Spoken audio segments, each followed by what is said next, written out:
I think that we are more creative during darker times. Musicians, authors, anybody of creativity will tell you, yeah, I was going through some junk that I now take across this entire nation.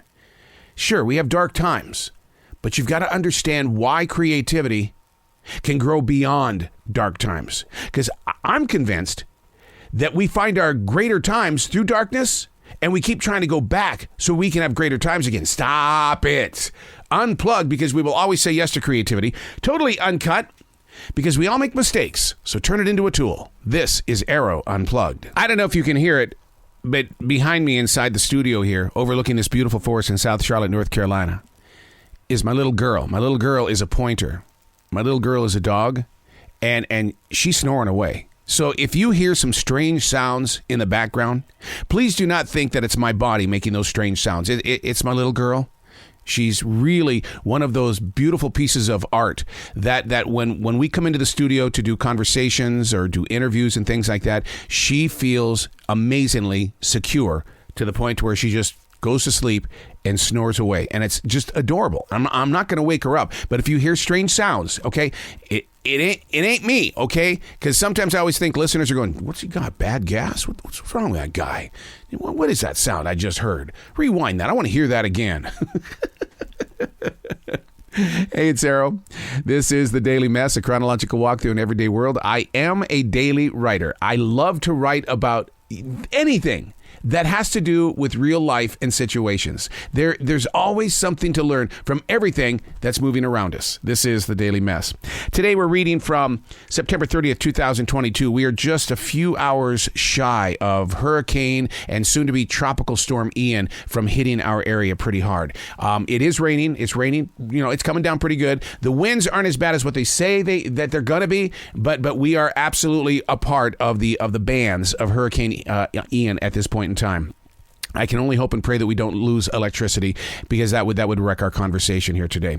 I didn't do any type of writing during Hurricane Hugo, and the reason why was because I didn't become a daily writer until 1994, and Hurricane Hugo was September 22nd, 1989. It was coming. I just wasn't doing it yet. I was a poet, putting things in poetry, but not exactly the way that I write today. The thing is that I hold on to those memories, and I don't know why. I mean, I do remember the kitchen and how the water was coming through the door during Hurricane Hugo. We lost power just after midnight. I remember sitting in the house in candlelight, my dog Lobo, not knowing the real conditions, the wind, the rain. It all roars inside my head and heart, even today, after all of these years. The damage outside wouldn't be known until sunrise. I still don't understand why I wasn't on the air that night. It was a Friday night, September 22nd, 1989. It was a Friday.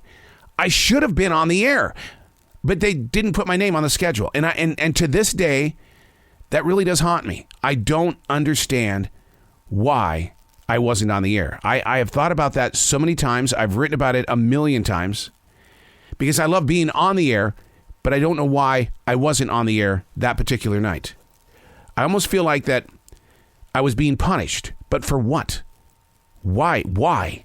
And the people that made those decisions, if I were to go back to them and say, and you've been in this situation, something happens at work, and you spend the rest of your life wondering, what went wrong? I'm holding this inside my heart. Why? But yet it still bothers you. I've always been baffled by this. But the thing is that I was there the day that Hugo hit and the days that followed. We had no electricity for a week. We sat in the dark waiting patiently. Not impatiently, but patiently. We knew what had hit us, and we knew what we needed to do to get through this. And then I remember the radio experience when I went back to the station after Hurricane Hugo. We were in darkness there too. We had to be there as broadcasters. And even though our tower had been badly damaged by the hurricane, we still had to be in that place of business. Everything else was moving except for life at home and life in the business. But we together as a community, and we rebuilt it, just like they're going to do in Florida as Hurricane Ian has done his damage. Everything still lives inside the head and heart. And I'm that guy who always says, you can't live in the past because you're always going to rewrite the story. You've got to live in the present. But you have situations such as Hurricane Ian, which will be downgraded to a tropical storm, moving through your place again, and you have these evil flashbacks. And I'll tell you one of the funniest things about Hugo that I do remember, and it's not rewriting a story. About a week before Hugo, before I even knew this thing was even coming, we didn't know. It wasn't supposed to be what it was. We had purchased from Radio Shack. You remember Radio Shack? These itty-bitty TVs, like transistor radios. We thought it was cool. And we thought it'd be really neat to have these little TVs in our car with us, wherever we go. It was just the thing. This was before smartphones. But that's how we kept entertained when the lights were out because of Hurricane Hugo. So what does this have to do with anybody else in the world? Well, you're right. But the thing is, we all, in our own places, go through different types of storms, challenges, and changes. But we don't openly speak about what it does to us personally, on the inside. The things that keep us over there when we could be mingling here. And why does it take a bad moment to bring a community together? We've always got it in our hearts. And I think that's one thing that we need to start working on even more. As crazy as the times are, and you know we're going through some moments. We have been since, 2001? Let's be real and honest here. Slowly but surely, we have become divided, not just in this country, but all over the world. The storms are always in front of us. But what are the little things? The little things that you can find a positive vibration from and allow it to become the seed to find something else that can become positive. Hurricane Hugo, it was a little miniature television set. It took batteries. I had never seen anything like that, and I wanted it. But it's the positive from so much destruction.